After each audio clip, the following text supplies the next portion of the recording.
Hi ಎಲ್ರಿಗೂ ನಮಸ್ಕಾರ. Welcome back to my channel. ಇವತ್ತಿನ recipe restaurant style paneer butter masala ಹೇಗೆ ಮಾಡೋದು ನೋಡೋಣವಾ. ಇಲ್ಲಿ ನಾನು ಚಿಕ್ಕದಾಗಿ ಶುಂಠಿ ಕಟ್ ಮಾಡಿ ಇಟ್ಕೊಂಡಿದ್ದೀನಿ, 1 ಬೆಳ್ಳುಳ್ಳಿ ಬಿಡಿಸಿಟ್ಕೊಂಡಿದ್ದೀನಿ, 10 ಗೋಡಂಬಿ ತೊಗೊಂಡಿದ್ದೀನಿ, 1 ಕಪ್ ಟೊಮೆಟೊ ಹೆಚ್ಚಿಟ್ಕೊಂಡಿದ್ದೀನಿ, 1 ಕಪ್ಪು ಈರುಳ್ಳಿ ಹೆಚ್ಚಿಟ್ಕೊಂಡಿದ್ದೀನಿ. ಇಲ್ಲಿ ನಾನು 4 ಬ್ಯಾಡಗಿ ಮೆಣಸಿನ್ಕಾಯಿ ತೊಗೊಂಡಿದ್ದೀನಿ, 1 ಸ್ಪೂನ್ ಧನಿಯಾ powder, 1 spoon garam masala, 1 spoon chilli powder, 1 spoon Kashmiri chilli powder. ಪನ್ನೀರನ್ನ ಚಿಕ್ಕದಾಗಿ ಹೆಚ್ಚಿಟ್ಕೊಂಡಿದ್ದೀನಿ. ಇಲ್ಲಿ ನಾನು ಒಂದು ಪ್ಯಾನ್ ತೊಗೊಂಡು ಪ್ಯಾನ್ ಕಾದ್ಮೇಲೆ 2 ಟೇಬಲ್ ಸ್ಪೂನ್ ಆಯಿಲ್ ಹಾಕ್ಕೊಳ್ತಿದ್ದೀನಿ. ಎಣ್ಣೆ ಕಾದ್ಮೇಲೆ ಹೆಚ್ಚಿಟ್ಕೊಂಡಿರೋಂಥ ಈರುಳ್ಳಿನ ಆ್ಯಡ್ ಮಾಡಿಕೊಂಡು ಫ್ರೈ ಮಾಡ್ಕೊಳ್ತಿದ್ದೀನಿ. ಸ್ವಲ್ಪ ಲೈಟಾಗಿ ಫ್ರೈ ಆದರೆ ಸಾಕು. ಬೆಳ್ಳುಳ್ಳಿನ ಆ್ಯಡ್ ಮಾಡ್ಕೊಳ್ತಿದ್ದೀನಿ, ಶುಂಠಿ ಆ್ಯಡ್ ಮಾಡ್ಕೊಳ್ತಿದ್ದೀನಿ, ಆ್ಯಡ್ ಮಾಡಿಕೊಂಡು ಫ್ರೈ ಮಾಡ್ಕೊಳ್ತಿದ್ದೀನಿ. ನಾನು 10 ಗೋಡಂಬಿ ತೊಗೊಂಡಿದ್ದೀನಿ, ಅದನ್ನು ಆ್ಯಡ್ ಮಾಡ್ಕೊತಿದ್ದೀನಿ. ಬ್ಯಾಡಗಿ ಮೆಣಸಿನ್ಕಾಯಿ ಆ್ಯಡ್ ಮಾಡ್ಕೊಳ್ತಿದ್ದೀನಿ.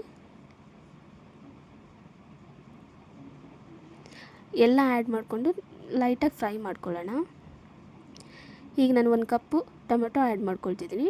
ಟೊಮೆಟೊ ಆ್ಯಡ್ ಮಾಡಿಕೊಂಡು ಫ್ರೈ ಮಾಡ್ಕೊಳ್ತಿದ್ದೀನಿ. ಲೈಟಾಗಿ ಫ್ರೈ ಮಾಡಿಕೊಂಡು ಅದನ್ನು ಆರಿಸ್ಕೊಂಡು ಮಿಕ್ಸಿ ಜಾರ್ಗೆ ಹಾಕ್ಕೊಳ್ತಿದ್ದೀನಿ.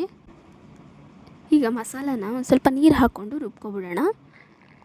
ನೋಡಿ, ಈ ಥರ ಕನ್ಸಿಸ್ಟೆನ್ಸಿಯಲ್ಲಿರಬೇಕು. ಇವಾಗ ಒಂದು ಬಾಣಲಿ ತೊಗೊಂಡಿದ್ದೀನಿ, ಅದಕ್ಕೆ 1 ಸ್ಪೂನ್ ತುಪ್ಪ, 2 ಟೇಬಲ್ ಸ್ಪೂನು ಆಯಿಲ್ ಹಾಕ್ಕೊಂಡು ಪನ್ನೀರನ್ನ ಕಟ್ ಮಾಡಿ ಇಟ್ಕೊಂಡಿದ್ದು ಆ್ಯಡ್ ಮಾಡ್ಕೊಳ್ತಿದ್ದೀನಿ. ಪನ್ನೀರು ಫ್ರೈ ಮಾಡಿಕೊಂಡ್ರೆ ತುಂಬ ಚೆನ್ನಾಗಿರುತ್ತೆ. ಇವಾಗ ನಾನು ಒಂದು ಚಿಟಿಕೆಯಷ್ಟು ಚಿಲ್ಲಿ ಪೌಡರು, ಚಿಟಿಕೆ ಕಾಶ್ಮೀರಿ ಚಿಲ್ಲಿ ಪೌಡರು, ಚಿಟಿಕೆ ಗರಂ ಮಸಾಲ, 1 ಚಿಟಿಕೆ ಧನಿಯಾ ಪೌಡರ್ ಹಾಕ್ಕೊಂಡು ಫ್ರೈ ಮಾಡ್ಕೊಳ್ತಿದ್ದೀನಿ. ಉಪ್ಪು ಖಾರ ಎಲ್ಲ ಪನ್ನೀರ್ಗೆ ಹಿಡಿಬೇಕು, ಆವಾಗ ತುಂಬ ಚೆನ್ನಾಗಿರುತ್ತೆ ರುಚಿ ಪನ್ನೀರು. ಲೈಟಾಗಿ ಫ್ರೈ ಮಾಡಿಕೊಂಡ್ರೆ ಸಾಕು ಪನ್ನೀರನ್ನ. ನೋಡಿ, ಇವಾಗ ಫ್ರೈ ಆಗಿದೆ ಪನ್ನೀರು. ನಾನು ಇದನ್ನು ಸಪ್ರೇಟಾಗಿ ಪ್ಲೇಟ್ಗೆ ಎತ್ತಿಟ್ಕೊಳ್ತಿದ್ದೀನಿ. ಈ ರೀತಿ ರೆಸ್ಟೋರೆಂಟ್ ಸ್ಟೈಲಲ್ಲಿ ಮಾಡಿದ್ರೆ ತುಂಬಾ ಇಷ್ಟಪಟ್ಟು ತಿಂತಾರೆ ಮನೆಯಲ್ಲಿ. ಎಲ್ಲ ಕಾಂಬಿನೇಷನ್ಗೂ ತುಂಬಾ ಚೆನ್ನಾಗಿರುತ್ತೆ, ರೋಟಿ ಪೂರಿ. ಈಗ ನಾನು ಅದೇ ಎಣ್ಣೆಗೆ 1 ಪಲಾವ್ ಎಲೆ, 3 ಲವಂಗ, 1 ಚಕ್ಕೆ, 1 ಏಲಕ್ಕಿ, ಇವಾಗ ರುಬ್ಕೊಂಡಿದ್ದ ಮಸಾಲೆ ಏನಿತ್ತು ಅದನ್ನು ಆ್ಯಡ್ ಮಾಡ್ಕೊಳ್ತಿದ್ದೀನಿ. ಇದಕ್ಕೆ ನಾನೀಗ chilli powder, Kashmiri chilli powder, garam masala, ಧನಿಯಾ ಪೌಡರ್ ಇಷ್ಟನ್ನು ಆ್ಯಡ್ ಮಾಡಿಕೊಂಡು ಮಿಕ್ಸ್ ಮಾಡ್ಕೊಳ್ತಿದ್ದೀನಿ. 1 ಟೇಬಲ್ ಸ್ಪೂನ್ ಸಾಲ್ಟ್ ಹಾಕ್ಕೊಂಡಿದ್ದೀನಿ. ನೀವು ರುಚಿ ನೋಡಿಕೊಂಡು ಸಾಲ್ಟ್ ಆ್ಯಡ್ ಮಾಡ್ಕೋಬೋದು. ನೀಟಾಗೆಲ್ಲ ಮಿಕ್ಸ್ ಮಾಡ್ಕೊಳ್ಳಿ. ತುಂಬಾ ರುಚಿಯಾಗಿ ಬರುತ್ತೆ ಪನ್ನೀರನ್ನ ಆ್ಯಡ್ ಮಾಡ್ಕೊಳ್ತಿದ್ದೀನಿ. ಸೇಮ್ ರೆಸ್ಟೋರೆಂಟ್ ಸ್ಟೈಲಲ್ಲಿ ಹೇಗೆ ಪನ್ನೀರ್ ಬಟರ್ ಮಸಾಲ ಮಾಡ್ತಾರೋ ಆ ಥರನೇ ಇರುತ್ತೆ. ನೀವು ನಿಮ್ಮ ಮನೆಯಲ್ಲಿ ಒಂದು ಸಲ ಟ್ರೈ ಮಾಡಿ ಹೇಗಿರುತ್ತೆ ಅಂತ ನನಗೆ ಕಾಮೆಂಟ್ ಮುಖಾಂತರ ತಿಳಿಸ್ಕೊಡಿ. ನೋಡ್ತಾ ಇರ್ಬೋದು ನೀವು, ನಾನಿಲ್ಲಿ ಯಾವ ಫುಡ್ ಕಲರ್ನೂ ಯೂಸ್ ಮಾಡಿಲ್ಲ. ಕಾಶ್ಮೀರಿ ಚಿಲ್ಲಿ ಪೌಡರು ಮತ್ತು ಬ್ಯಾಡಗಿ ಮೆಣಸಿನ್ಕಾಯಿ ಹಾಕ್ಕೊಂಡ್ರೆ ತುಂಬ ಚೆನ್ನಾಗಿ ಕಲರ್ ಬರುತ್ತೆ.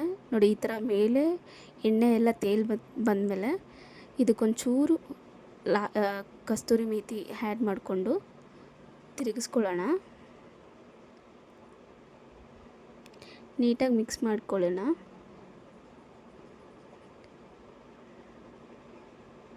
ಇದಕ್ಕೆ 1 ಸ್ಪೂನು ನಾನು ಬೆಣ್ಣೆ ಹಾಕ್ಕೊಳ್ತಿದ್ದೀನಿ, ಬಟರ್ ಹಾಕ್ಕೊಂಡು ಲಾಸ್ಟಲ್ಲಿ ಕೊತ್ತಂಬರಿ ಸೊಪ್ಪು ಉದುರಿಸ್ಕೊಂಡ್ರೆ ಪನ್ನೀರ್ ಬಟರ್ ಮಸಾಲ ರೆಡಿ ಆಯಿತು. ನೀವು ನಿಮ್ಮ ಮನೆಯಲ್ಲಿ ಪನ್ನೀರ್ ಬಟರ್ ಮಸಾಲ ಟ್ರೈ ಮಾಡಿ ಹೇಗಿತ್ತು ಅಂತ ನನಗೆ ಹೇಳಿ. ಇದು ತುಂಬಾ ಚೆನ್ನಾಗಿರುತ್ತೆ ಕಾಂಬಿನೇಷನ್ಸ್. ಎಲ್ಲ ಥರ ಚಪಾತಿ, ಪೂರಿ, ರೋಟಿ, ದೋಸೆಗೆಲ್ಲದಕ್ಕೂ ತುಂಬಾ ಚೆನ್ನಾಗಿರುತ್ತೆ ಕಾಂಬಿನೇಷನು.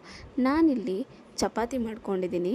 ರೆಸಿಪಿ ಇಷ್ಟ ಆಗಿದರೆ ನನ್ನ ವಿಡಿಯೋಗೊಂದು ಲೈಕ್ ಮಾಡಿ, ಸಬ್ಸ್ಕ್ರೈಬ್ ಮಾಡಿ. ನೆಕ್ಸ್ಟ್ ವಿಡಿಯೋಲಿ ಸಿಗೋಣ. Thank you.